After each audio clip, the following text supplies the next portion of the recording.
कुठे आहे उपजून या पुढती येऊ काला खाऊ दही भात वैकुंठी तो असे नाही कमळ काही काल्याचे काही शिष्य मंडळी साधक मंडळी तुकाराम महाराजांकडे गेले. तुकाराम महाराजांना विचारू लागले, महाराज हा आनंद हा काला तुम्ही जे सांगता हा कुठे येईल कुठे मिळेल?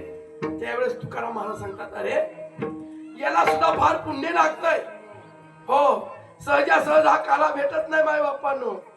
या काल्यासाठी महाराज सांगतात काल्याची असे देवधनी झाले मासे. हा पहिल्या प्रथम काला कुठे झाला माय बाप्पांनो? तर महाराज सांगतात अभंगाच्या शेवटच्याकडे. तुका म्हणे तुका म्हणे वाळवंट तुका म्हणे वाळवंट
महाराज हा काला कुठे होतो?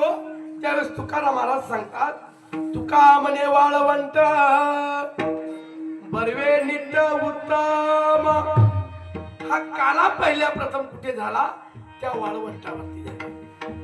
तद्वतच संतांनी तुम्हा आम्हाला नियमावली घालून दिली की ज्या ठिकाणी 4 महिन्याचा चतुर्मास असेल अथवा 7 दिवसाचा सप्ताह असेल किंवा 3.5 दिवसाचा सप्ताह असेल किंवा श्रावण मास असेल त्या कार्याचा शेवट म्हणजे काल्याच्या प्रसंगातून होतही. विठ्ठला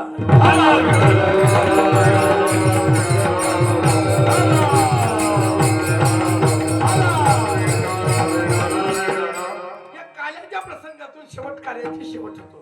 माय बापांनो की जसं आपल्या गावातील मंदिर झालेलं आहे, मंदिराला रंग कलर दिलेला आहे, मंदिरामध्ये मूर्ती आहे, पण यदा कदाचित जो माणूस शूद्र असतो बारकाईने पाहत असतो तेव्हा त्याला दिसतंय यार मंदिर छान आहे, मूर्ती आहे, सगळं काय आहे, पण मंदिराला कळस नाही दिला. बरं का, त्या अर्थी कळस नाही दिला, त्या अर्थी मंदिराचं काम काहीतरी बाकी आहे. तसं सप्ताह झाला पण जोपर्यंत काला होत नाही तोपर्यंत कार्याचा शेवट होत नाही. तद्वतच महाराज सांगतात की जसं आज हा काल्याचा शेवटचा दिवस, या काल्यासाठी कोण येतात? तर महाराज सांगतात ऐशी होस अमरावती होस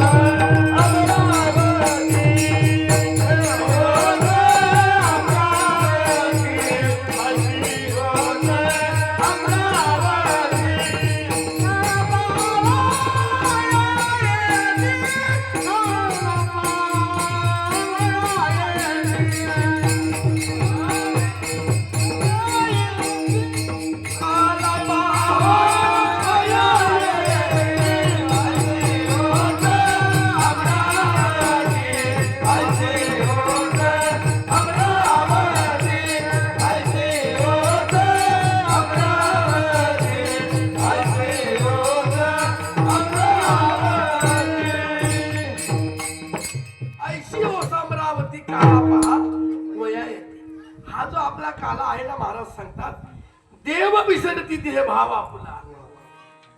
देव सुद्धा देह भाव विसरून जातात माय बाप्पानो. कशासाठी? या काल्याचा आनंद भोगण्यासाठी. आपण भाग्यवान आहात माय बाप्पानो की आज आपल्या ठिकाणी हा काल्याचा शेवट होतो. महाराज सांगतात हा काला वाळवंटावरती झाला. बघा माय बाप्पांनो, एक पूर्वीचा काळ आणि शाळेमध्ये विद्यार्थी त्या ठिकाणी शिकत असताना विठाला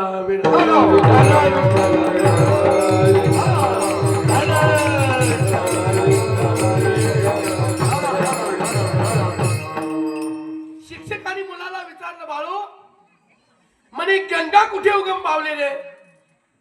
बाळू उठला, सांगितलं गुरुजी ही गंगा ब्रह्मगिरीवरती प्रकट झाली. दुसऱ्याला विचारला तिथून कुठे गेली रे? गंगाद्वार मध्ये त्या ठिकाणी प्रकट झाली. तिसऱ्याला विचारलं तिथून कुठे गेली? कुशवर्तामध्ये प्रकट झाली. चौथ्याला विचारलं तिथून कुठे गेली? रामकुंडामध्ये प्रकट झाली. बरोबर. पाचव्याला विचारलं तिथून कुठे गेली? नागसागर पैठणला त्या ठिकाणी प्रकट झाली. सहाव्याला विचारलं तिथून कुठे गेली? त्यांनी सांगितलं तुझ्या डोक्यात गेली. तिथून कुठे गेली? तू का म्हणे गंगा सागर संगमी अवघ्या झाले उर्मी. ती सागर अशी गेली, ती एक रूप झाली. तसं सप्त्याच्या पहिल्या दिवसापासून या ठिकाणी आज जो आनंद होता तो संध्याकाळी हरिपाठ नसणार, कीर्तन नसणार, भजन नसणार, सकाळचा वासुदेव पांगुळ नसणार. त्यावेळेस आज या ठिकाणी आपल्याला सुन होणार आहे. काय केलं? तसे ते साधक तुकाराम महाराजांना विचारतात, महाराज मग हा आनंद आम्हाला जर हा काला जर खायला आम्हाला पाहिजे आहे तर हा काला कुठे भेटेल? आणि त्यावेळेस तुकाराम महाराज सांगतात, अरे ह्या जन्मामध्ये जर तुम्ही भक्ती केली, संतांची सेवा केली ना तर तुमची जबाबदारी मी घेतो. हो, परत जन्माला येऊ आणि परत हा तुम्हाला काला खायला भेटेल. अभंगाच्या पहिल्याकडे उपजनी या पुढती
अभंगाच्या पहिल्या क्रमामध्ये महाराज सांगतात की हा काला जर खायचा परत या आपल्याला आनंद भेटला पाहिजे, त्याच्यासाठी तुकाराम महाराज सांगतात की ह्या जन्मामध्ये जर तुम्ही भगवंताचं सत्कार्य केले, दान धर्म केलं, तीर्थवर्ती केलं, संतांची सेवा केली, तुमची जबाबदारी मी घेतो. हो, उपजनी यापुढते येऊ काला खाऊ नाही. हा परत काला. तर त्यावेळेस महाराज सांगतात मग आपण जर वैकुंठाला गेलो तर तिथं नाही का भेटणार? तुकाराम महाराज सांगतात तिथे नाही भेटणार. अभंगाच्या दुसऱ्याकडे वैकुंठी